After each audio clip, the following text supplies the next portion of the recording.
Chapter 12 Racism, Birth Control, and Reproductive Rights. When 19th century feminists raised the demand for voluntary motherhood, the campaign for birth control was born.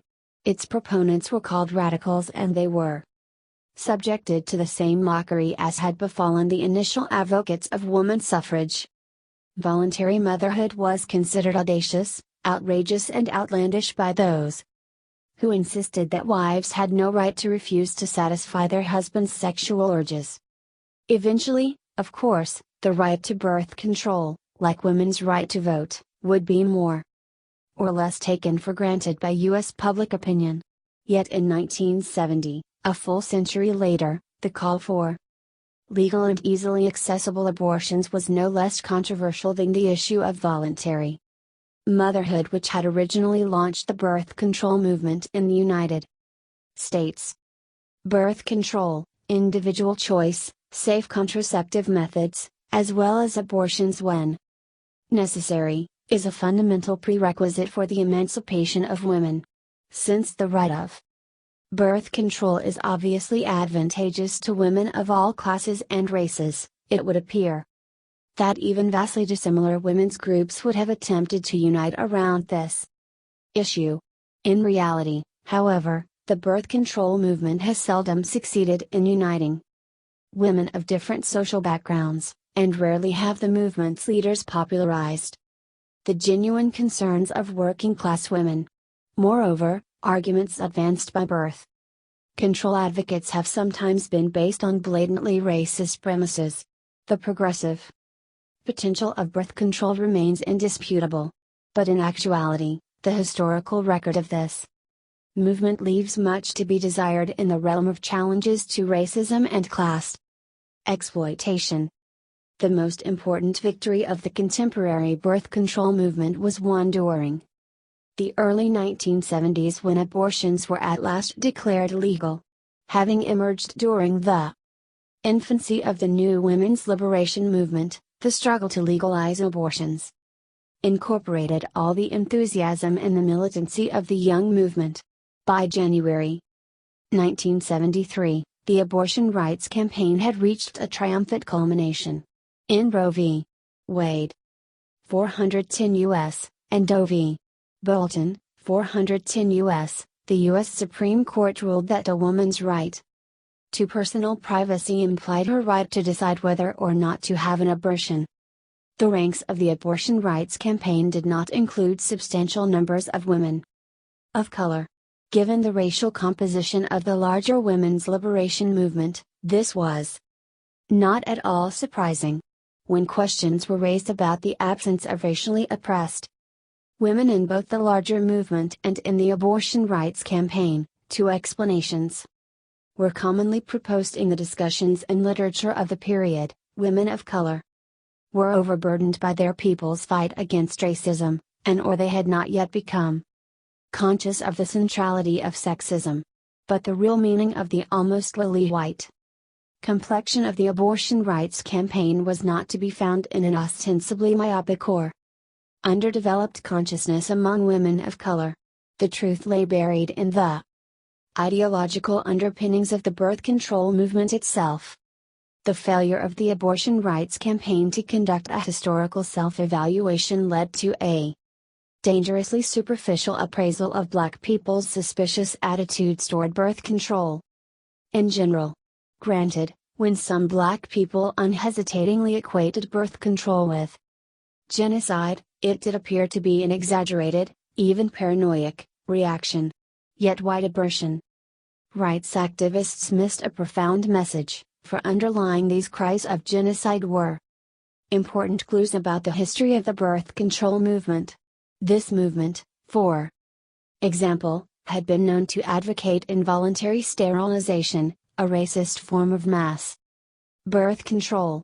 If ever women would enjoy the right to plan their pregnancies, legal and easily accessible birth control measures and abortions would have to be complemented by an end to sterilization abuse.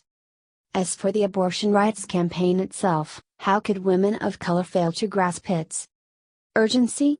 They were far more familiar than their white sisters with the murderously clumsy Scalpels of inept abortionists seeking profit in illegality.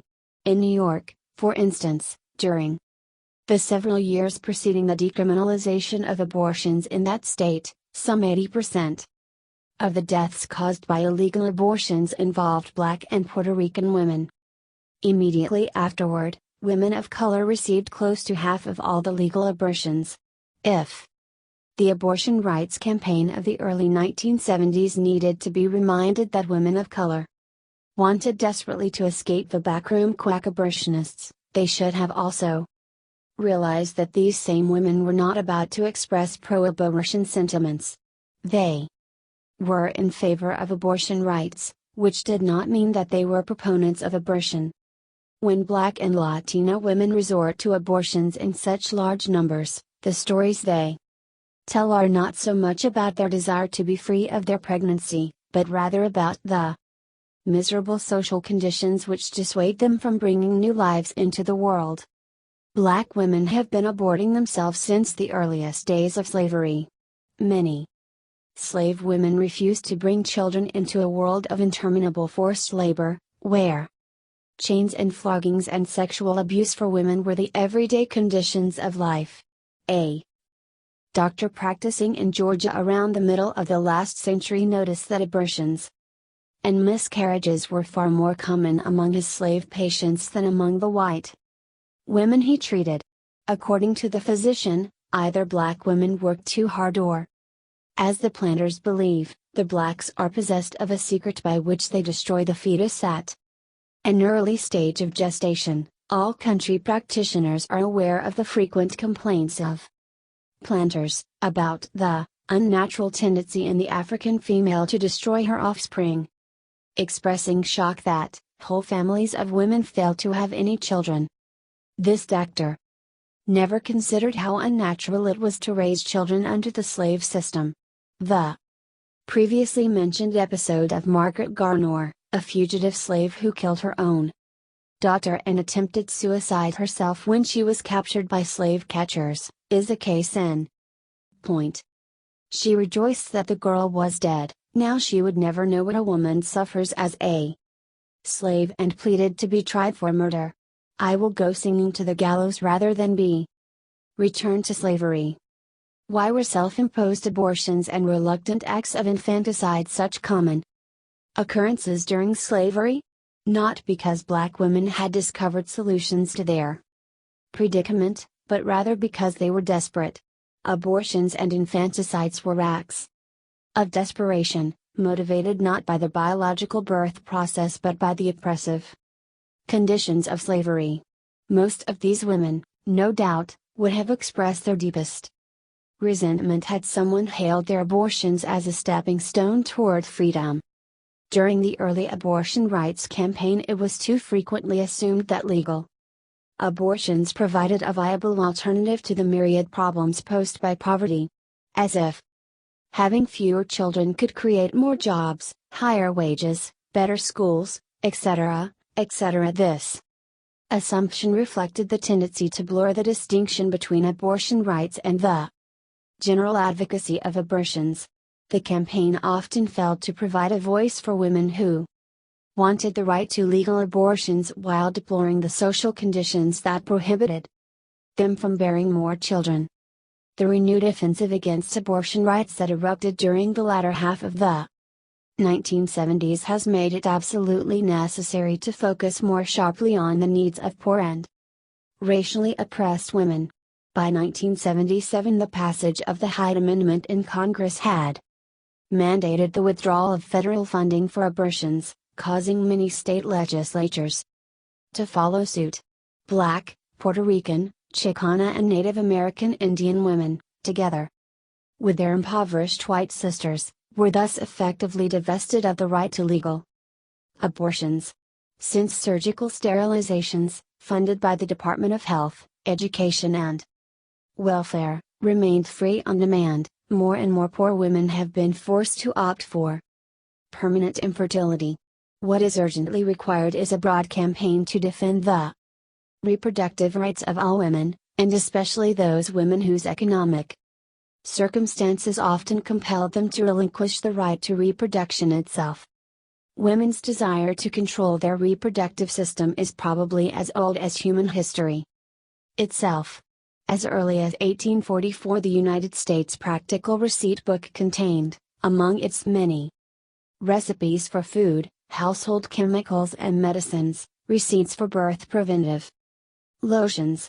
To make Henna's preventive lotion, for example, T-Ake Perlash, 1 part, water, 6 parts. Mix and filter. Keep it in closed bottles, and use it, with or without soap, immediately after connection.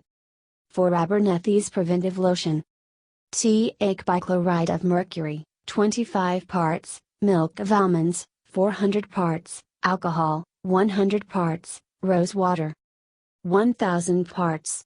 Immerse the glands in a little of the mixture. Infallible, if used in proper time. While women have probably always dreamed of infallible methods of birth control, it was not until the issue of women's rights in general became the focus of an organized movement that reproductive rights could emerge as a legitimate demand.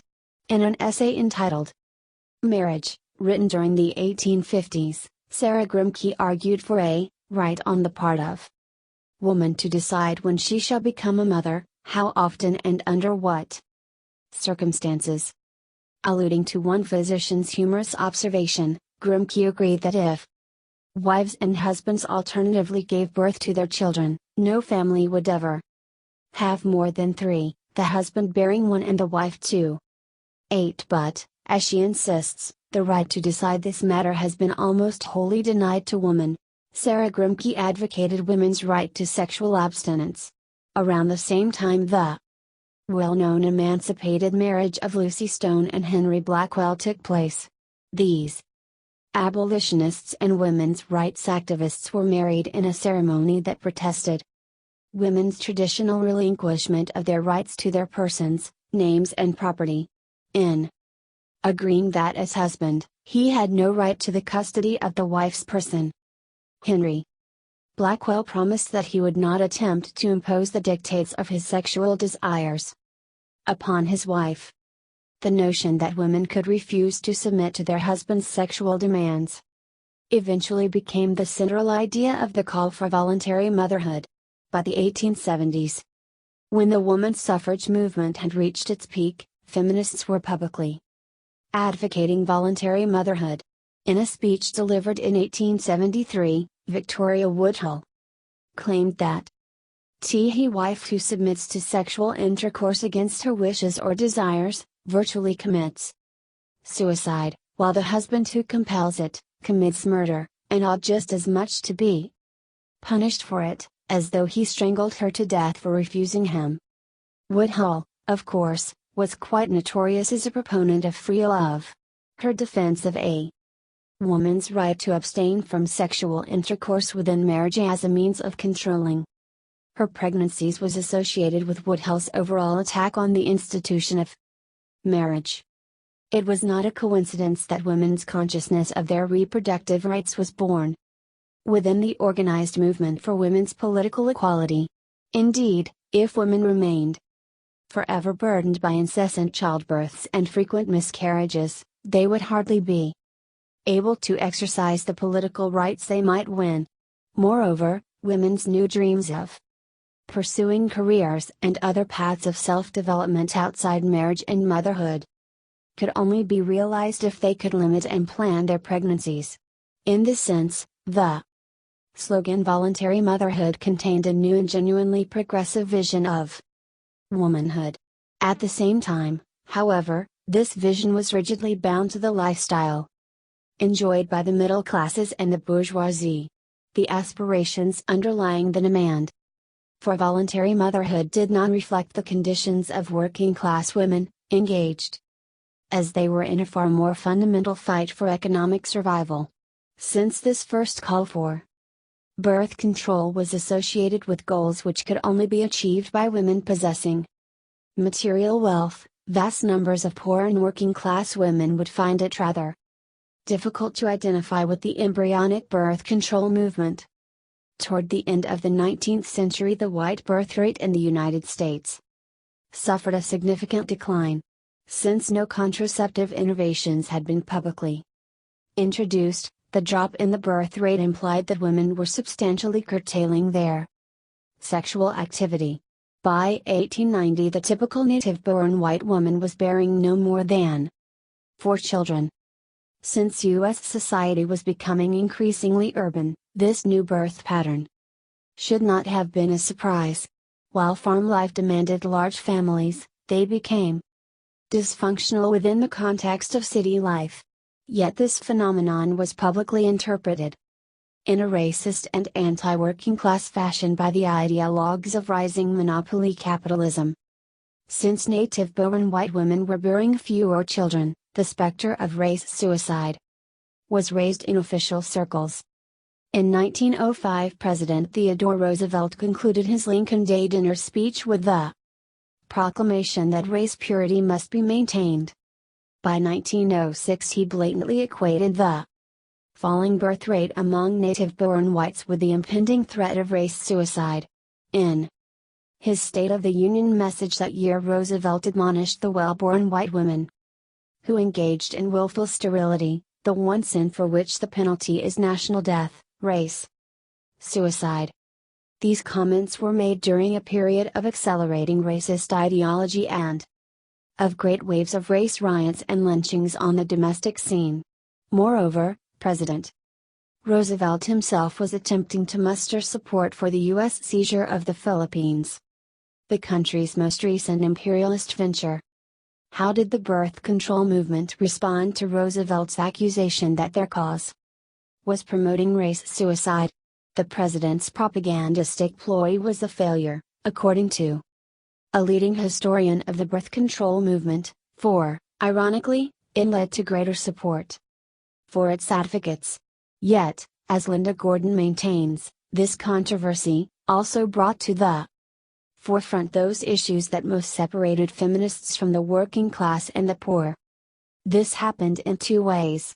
First, the feminists were increasingly emphasizing birth control as a route to careers in higher education, goals out of reach of the poor with or without birth control. In the context of the whole feminist movement, the race suicide episode was an additional factor identifying feminism almost exclusively with the aspirations of the more privileged women of the society. Second, the pro-birth control feminists began to popularize the idea that poor people had a moral obligation to restrict the size of their families, because large families create a drain on the taxes and charity expenditures of the wealthy, and because poor children were less likely to be superior. The acceptance of the race suicide thesis, to a greater or lesser extent, by women such as Julia Ward Howe and Ida Husted Harper, reflected the suffrage movement's capitulation to the racist posture of Southern women.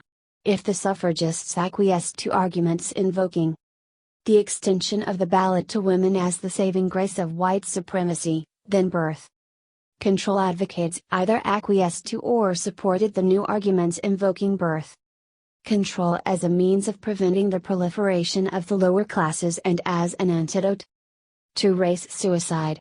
Race suicide could be prevented by the introduction of birth control among Black people, immigrants, and the poor in general. In this way, the prosperous whites of solid Yankee stock could maintain their superior numbers within the population. Thus class bias and racism crept into the birth control movement when it was still in its infancy. More and more, it was assumed within birth control circles that poor women, Black and immigrant alike, had a moral obligation to restrict the size of their families. What was demanded as a right for the privileged came to be interpreted as a duty for the poor. When Margaret Sanger embarked upon her lifelong crusade for birth control, a term she coined and popularized, it appeared as though the racist and anti-working class overtones of the previous period might possibly be overcome. For Margaret Higgins Sanger came from a working class background herself and was well acquainted with the devastating pressures of poverty. When her mother died, at the age of 48, she had borne no less than 11 children.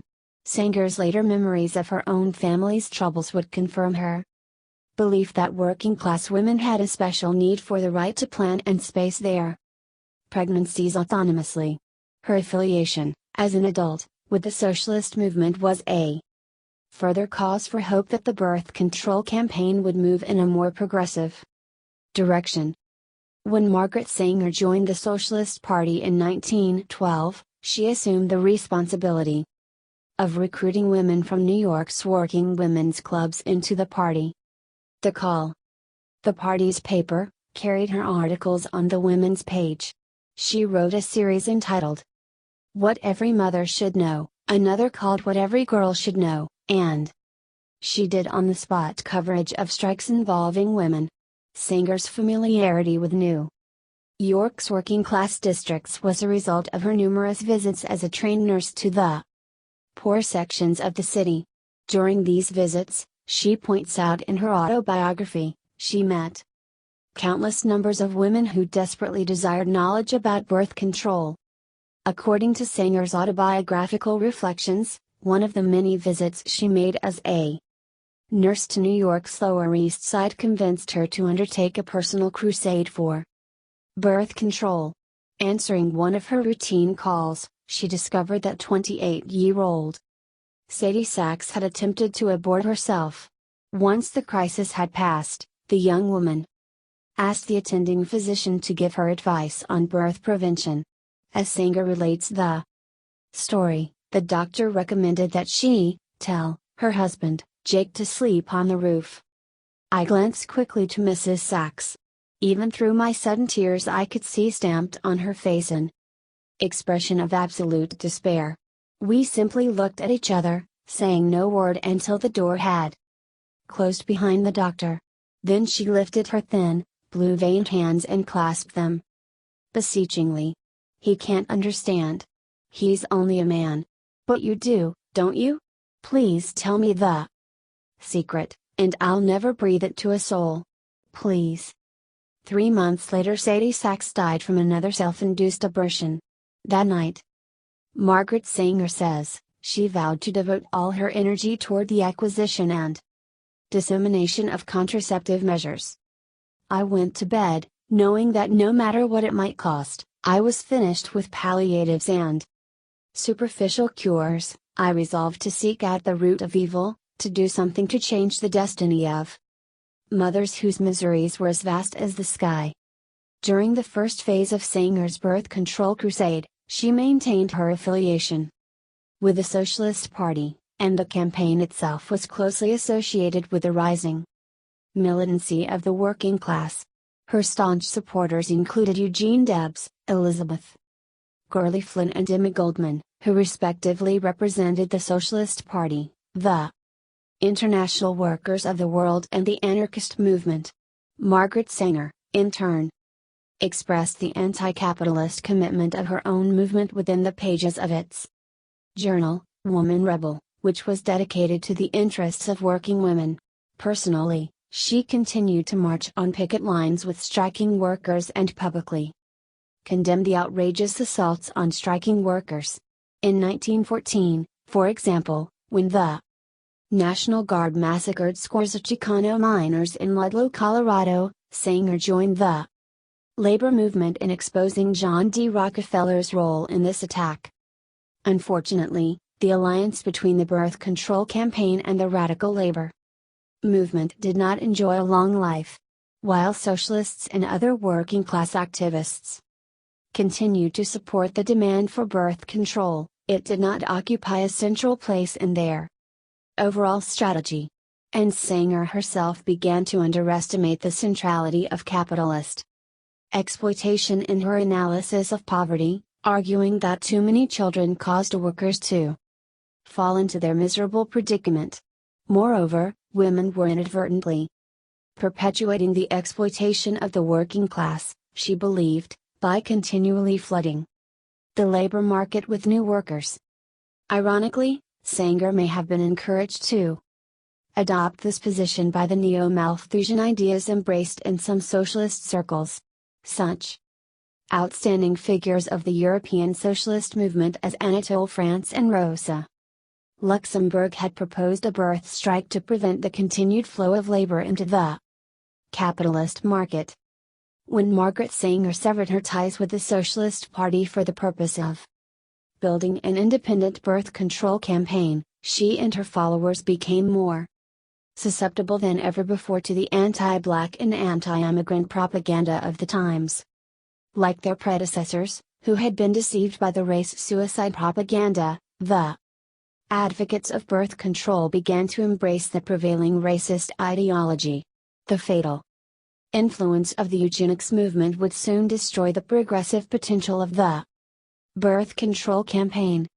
During the first decades of the 20th century, the rising popularity of the eugenics movement was hardly a fortuitous development.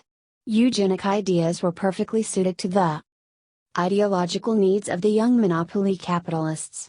Imperialist incursions in Latin America and in the Pacific needed to be justified, as did the intensified exploitation of black workers in the South and immigrant workers in the North and West. The pseudoscientific racial theories associated with the eugenics campaign furnished dramatic apologies for the conduct of the young monopolies. As a result, this movement won the unhesitating support of such leading capitalists as the Carnegies, the Harrimans and the Kellogg's. By 1919, the eugenic influence on the birth control movement was unmistakably clear. In an article published by Margaret Sanger in the American Birth Control League's journal, she defined the chief issue of birth control as more children from the fit, less from the unfit. Around this time, the ABCL heartily welcomed the author of The Rising Tide of Color Against White World Supremacy into its inner sanctum. Lothrop Stoddard, Harvard professor and theoretician of the eugenics movement, was offered a seat on the board of directors.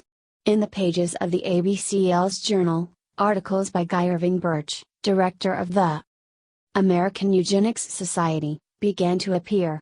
Birch advocated birth control as a weapon to prevent the American people from being replaced by alien or Negro stock, whether it be by immigration or by overly high birth rates among others in this country. By 1932, the Eugenics Society could boast that at least 26 states had passed compulsory sterilization laws and that thousands of unfit persons had already been surgically prevented from reproducing. Margaret Sanger offered her public approval of this development. Morons, mental defectives, epileptics, illiterates, paupers, unemployables, criminals, prostitutes and dope fiends ought to be surgically sterilized, she argued in a radio talk. She did not wish to be so intransigent as to leave them with no choice in the matter. If they wished, she said, they should be able to choose a lifelong segregated existence in labor camps. Within the American Birth Control League, the call for birth control among black people acquired the same racist edge as the call for compulsory sterilization. In 1939, its successor, the Birth Control Federation of America, planned a Negro project.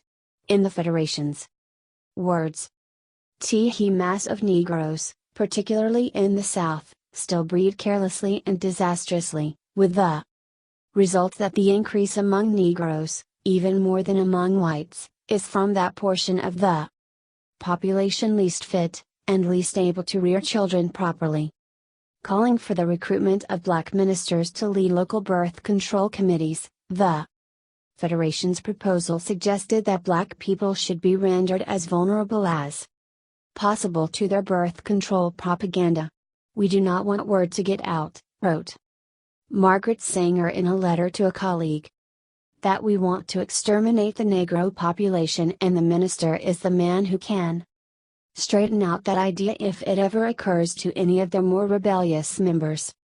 This episode in the birth control movement confirmed the ideological victory of the racism associated with eugenic ideas.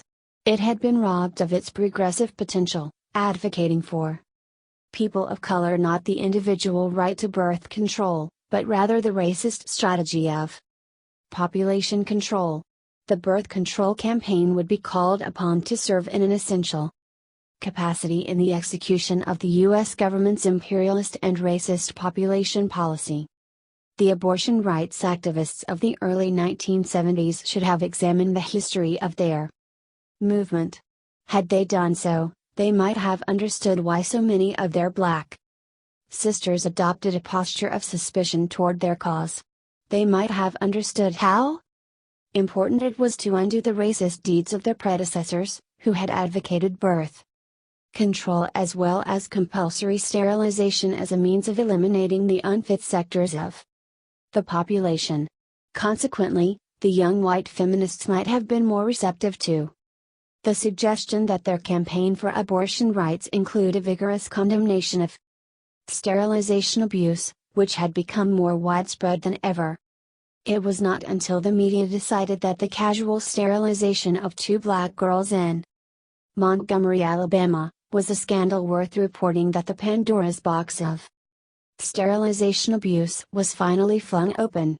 But by the time the case of the Relf sisters broke, it was practically too late to influence the politics of the abortion rights movement. It was the summer of 1973 and the Supreme Court decision legalizing abortions had already been announced in January. Nevertheless, the urgent need for mass opposition to sterilization abuse became tragically clear. The facts surrounding the Relf sisters' story were horrifyingly simple. Minnie Lee, who was 12 years old, and Mary Alice, who was 14, had been unsuspectingly carted into an operating room, where surgeons irrevocably robbed them of their capacity to bear children. The surgery had been ordered by the Hugh-funded Montgomery Community Action Committee after it was discovered that Depo-Provera, a drug previously administered to the girls as a birth prevention measure, caused cancer in test animals. After the Southern Poverty Law Center filed suit on behalf of the Relf sisters, the girls' mother revealed that she had unknowingly consented to the operation, having been deceived by the social workers who handled her daughter's case.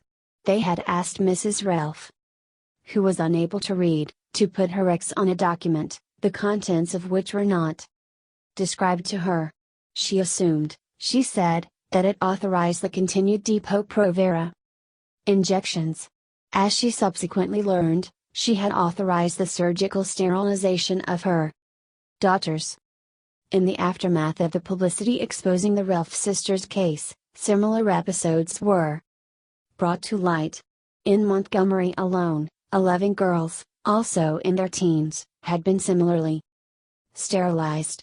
Hugh-funded birth control clinics in other states, as it turned out, had also subjected young girls to sterilization abuse. Moreover, individual women came forth with equally outrageous stories. Nile Ruth Cox, for example, filed suit against the state of North Carolina. At the age of 18, 8 years before the suit, officials had threatened to discontinue her family's welfare payments if she refused to submit to surgical sterilization. Before she assented to the operation, she was assured that her infertility would be temporary. Nile Ruth Cox's lawsuit was aimed at a state which had diligently practiced the theory of eugenics. Under the auspices of the Eugenics Commission of North Carolina, so it was learned, 7,686 sterilizations had been carried out since 1933. Although the operations were justified as measures to prevent the reproduction of mentally deficient persons, about 5,000 of the sterilized persons had been black. According to Brenda Feigenfasta, the ACLU attorney representing Nile Ruth Cox, North Carolina's recent record was not much better. As far as I can determine, the statistics reveal that since 1964, approximately 65% of the women sterilized in North Carolina were black and approximately 35% were white. As the flurry of publicity exposing sterilization abuse revealed, the neighboring state of South Carolina had been the site of further atrocities. 18 women from Aiken, South Carolina, charged that they had been sterilized by a Dr. Clovis Pierce during the early 1970s. The sole obstetrician in that small town, Pierce had consistently sterilized Medicaid recipients with 2 or more children. According to a nurse in his office, Dr. Pierce insisted that pregnant welfare women will have to submit, sick, to voluntary sterilization if they wanted him to deliver their babies. While he was tired of people running around and having babies and paying for them with my taxes. Pierce received some $60,000 in taxpayers' money for the sterilizations he performed. During his trial, he was supported by the South Carolina Medical Association, whose members declared that doctors have a moral and legal right to insist on sterilization permission before accepting a patient, if it is done on the initial visit. Revelations of sterilization abuse during that time exposed the complicity of the federal government. At first, the Department of Health, Education and Welfare claimed that approximately 16,000 women and 8,000 men had been sterilized in 1972 under the auspices of federal programs. Later, however, these figures underwent a drastic revision. Carl Schultz, director of Hughes Population Affairs Office, estimated that between 100,000 and 200,000 sterilizations had actually been funded that year by the federal government. During Hitler's Germany, incidentally, 250,000 sterilizations were carried out under the Nazis' hereditary health law. Is it possible that the record of the Nazis, throughout the years of their reign, may have been almost equaled by U.S. government-funded sterilizations in the space of a single year? Given the historical genocide inflicted on the native population of the United States, one would assume that Native American Indians would be exempted from the government's sterilization campaign. But according to Dr. Connie Urey's testimony in a Senate committee hearing, by 1976 some 24% of all Indian women of childbearing age had been sterilized. Our bloodlines are being stopped, the Choctaw physician told the Senate committee. Our unborn will not be born, this is genocidal to our people. According to Dr. Urey, the Indian Health Services Hospital in Claremore, Oklahoma, had been sterilizing 1 out of every 4 women giving birth in that federal facility. Native American Indians are special targets of government propaganda on sterilization. In one of the Hugh pamphlets aimed at Indian people, there is a sketch of a family with 10 children and 1 horse and another sketch of a family with 1 child and 10 horses. The drawings are supposed to imply that more children mean more poverty and fewer children mean wealth. As if the 10 horses owned by the 1-child family had been magically conjured up by birth control and sterilization surgery. The domestic population policy of the U.S. government has an undeniably racist edge. Native American, Chicana, Puerto Rican and Black women continue to be sterilized in disproportionate numbers. According to a national fertility study conducted in 1970 by Princeton University's Office of Population Control, 20% of all married Black women have been permanently sterilized. Approximately the same percentage of Chicana women had been rendered surgically infertile. Moreover, 43% of the women sterilized through federally subsidized programs were Black. The astonishing number of Puerto Rican women who have been sterilized reflects a special government policy that can be traced back to 1939.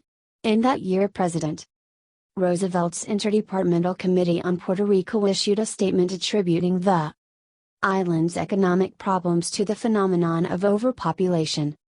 This committee proposed that efforts be undertaken to reduce the birth rate to no more than the level of the death rate. Soon afterward, an experimental sterilization campaign was undertaken in Puerto Rico.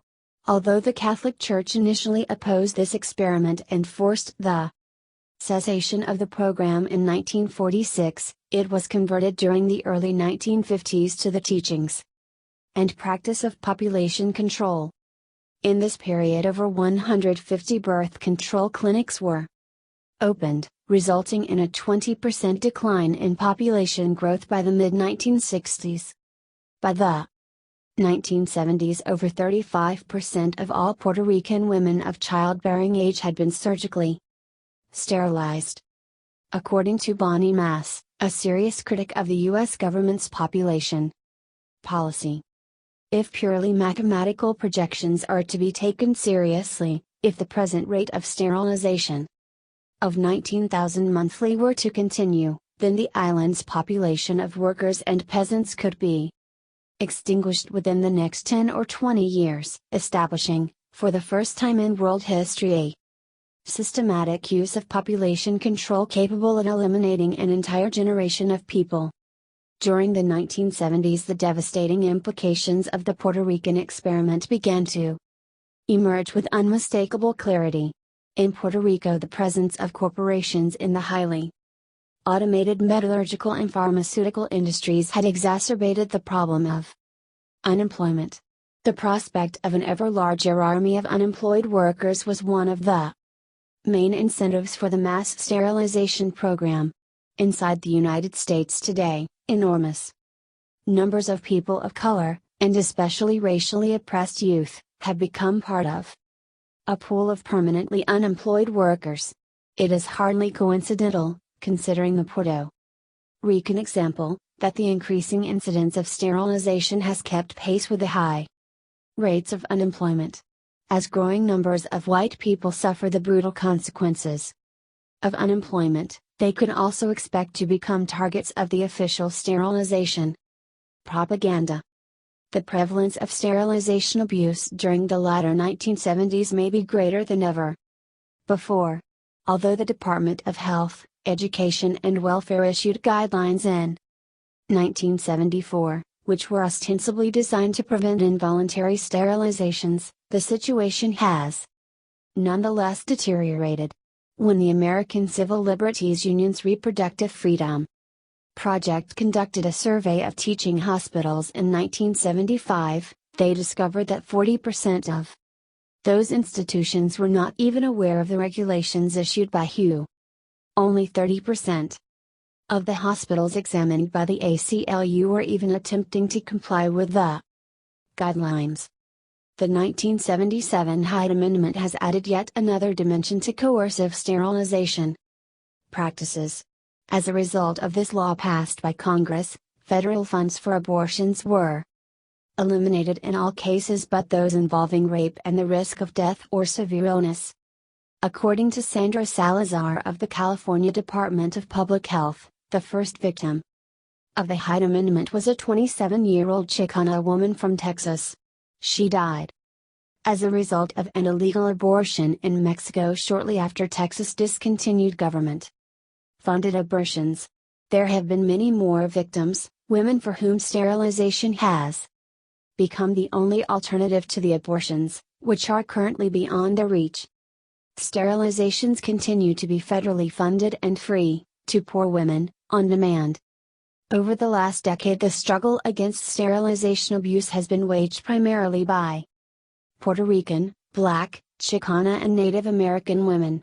Their cause has not yet been embraced by the women's movement as a whole. Within organizations representing the interests of middle-class white women, there has been a certain reluctance to support the demands of the campaign against sterilization abuse, for these women are often denied their individual rights to be sterilized when they desire to take this step, while women of color are urged, at every turn, to become permanently infertile. White women enjoying prosperous economic conditions are urged, by the same forces, to reproduce themselves. They therefore sometimes consider the waiting period and other details of the demand for informed consent to sterilization as further inconveniences for women like themselves. Yet whatever the inconveniences for white middle-class women, a fundamental reproductive right of racially oppressed and poor women is at stake. Sterilization abuse must be ended.